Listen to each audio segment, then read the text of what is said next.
Akala ko dati, sapat na ang sipag. Naging empleyado ako. Ginawa ko ang lahat para maging responsable. Pumasok sa oras, nagtrabaho ng maayos, at tiniis ko ang pagod dahil yun ang kailangan.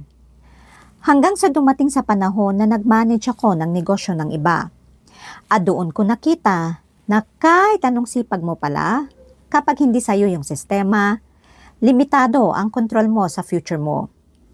Kaya naman nangarap akong magtayo ng sarili kong negosyo.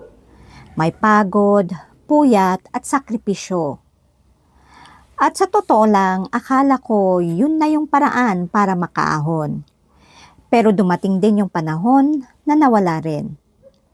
Yung isang iglap lang, yung pinagpaguran mo, yung pinaghirapan mo, pwede palang mawala. At doon ako napaisip, paano na lang kung magsisimula ulit sa zero? Kaya naman umabot pa sa panahon na nangarap akong mangibang bansa bilang caregiver. Gaya ng ibang Pilipino, gusto ko lang naman ng mas magandang buhay at makatulong sa pamilya. Pero hindi rin natuloy.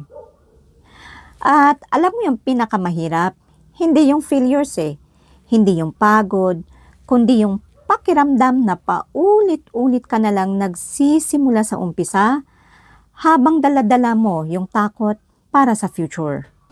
Hanggang sa nakita ko ang online opportunity na ito. At dito ko nakita na posible palang magkaroon ng backup plan online. Hindi man siya perfect, hindi man siya instant, pero pwede kang matuto. Pwede kang magsimula ulit at pwede kang magkaroon ng ibang option habang binubuo mo ulit ang confidence mo. Dahil sa panahon ngayon, mahalaga ang backup plan. Hindi natin hawak ang pwedeng mangyari sa buhay.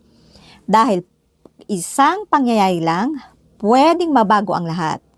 Kaya kung ikaw yung taong paulit-ulit nang nagsisimula at takot sa future dahil iisa lang ang source, comment mo backup at isi-share ko kung paano ako nagsimula.